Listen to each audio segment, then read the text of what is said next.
Dear students, now let's begin with your prose for Tight Corners written by Edward Verral Lucas. First of all, what is tight corner? Tight corner is an idiom which refers to difficult situation. In this prose, Lucas points out that tight corners can be both mental as well as physical, but the mental tight corner is too much to bear. First, let's get some knowledge about the author E.V. Lucas. E.V. Lucas was an English humorist, essayist, playwright, biographer, publisher, poet, novelist, short story writer, and editor. Born to a Quaker family on the fringes of London, Lucas began work at the age of 16, apprenticed to a bookseller. After that, he turned to journalism and worked on a local paper in Brighton and then on a London evening paper. He was commissioned to write a biography of Bernard Barton, the Quaker poet. This led to further commissions, including the editing of the works of Charles Lamb. Page number 105 in your textbook. The talk was running on the critical situations in which we had found ourselves, those of us whose lives were adventurous enough to comprise any. So there was a talk going among people, that is between the author and some other people. They were talking about the tight corners. Tight corners, as I told you already, it means difficult situation. One man had been caught by the tide in Brittany and escaped by the skin of his teeth. Another had been on an elephant when a wounded tiger charged at it. A third had been on the top story of a burning house. A fourth was torpedoed in the war. So the people were discussing about the tight corners, about each and every tight corner that they had faced and the other men have faced. By the time they were telling that one man had been caught by the tide. Tide means, what is a tide? Tide means waves. He was caught in the waves of Brittany, but somehow what he did, he escaped by the skin of his teeth, which means in the last minute he escaped. Another had been on an elephant when a wounded tiger charged at it. So when a tiger was attacking an elephant, a man was sitting on an elephant and somehow he was also got escaped. A third had been on the top story of a burning house. You know how is it difficult to get escape from a firing house, okay? A fourth was torpedoed in the war. Torpedoed means, a torpedo is a type of missile or bomb fired underwater. So he was also escaping from the war. So these were some of the tight corners people were discussing. But you all talks at one of the company as though tight corners were always physical affairs. Surely they can be tighter when they are mental. The tightest corner I was ever in was at Christie's.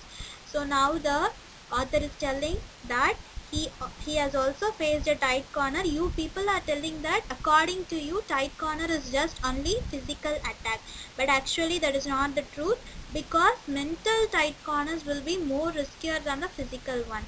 And I have also faced a difficult tight corner in my life when I was at Christie's. So this was the statement given by the author. Christie's.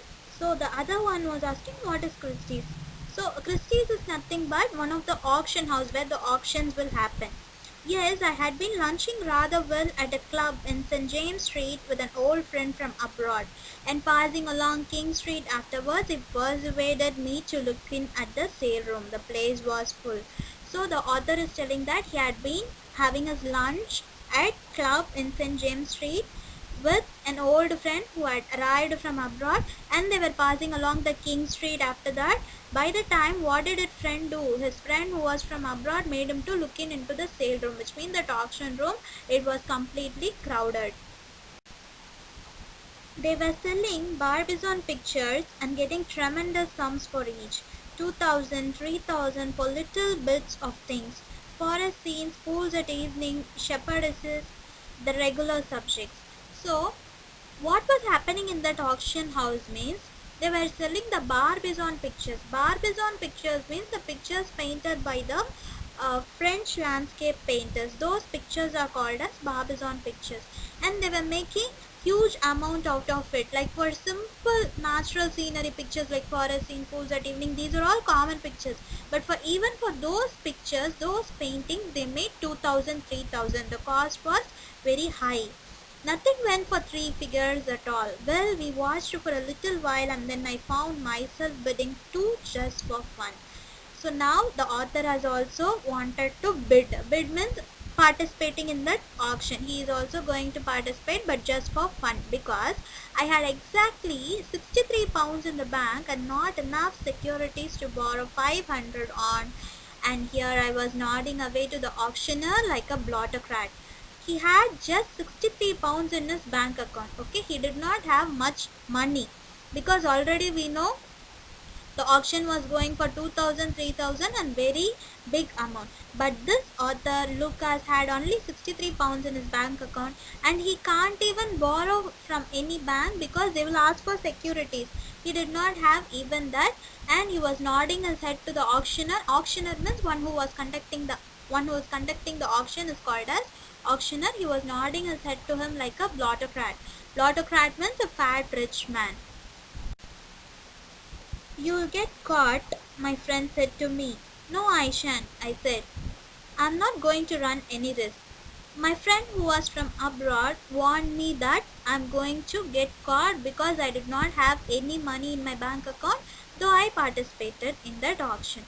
But I was very casual and lethargic, and I said, "I won't get caught, I'm going to participate in this." And for a long time I didn't, and then a picture was put up, and a short red-faced man in a new top hat, some well-known dealer who had bought quite a number, electrified the room by starting the bidding at a figure a little higher than any that he had yet given or that anything had reached.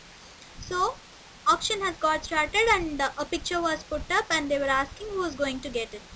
By the time a short red-faced man who was wearing a new top hat, he got that picture, he raised a very high number. Okay, it electrified the room. Electrified the room means the room got shocked. Room means the people who were in the room got shocked, because that was the highest amount raised in that auction ever. Although the previous lots had run into 4 figures, they had all been modestly started at 50 guineas or 100 guineas, with a gradual crescendo to which I had often been safely contributing. But no sooner was a new picture displayed than the dealer made his sensational bid, 4,000 guineas, he said. So previously what was happening, for all the pictures that had put up, it had been going through 4 figures, at least 4 figures, so that it was starting from 50 guineas or 100 guineas. Guineas means nothing but an English gold coin issued from 1663 to 1813. It refers to an English gold coin. How we say rupees. So likewise, guineas is also gold coin. They had all been modestly started at 50 guineas or 100 guineas previously, so that the author Lucas was also able to contribute from his side. But as soon as this picture was put up, immediately that short man who was wearing a new red hat, he started to bid for 4,000 guineas. There was a rustle of excitement. Rustle of excitement means a light noise. And at the end of it, I heard my own voice saying, "and 50. What did the author say? He did not keep quiet. His voice added 50 to that 4,000. Already that short man was bidding it for 4,000. That was already a very huge amount. But the author was not quiet. What did he do? He added "and 50" to his bid. A terrible silence followed, during which the auctioneer looked inquiringly first at the opener and then at the company generally. So the auctioneer was looking at all the people like anyone else is going to proceed or let's close the bid. Likewise, he was looking at the company over there. Part 2 will be continued in the next video. Thank you.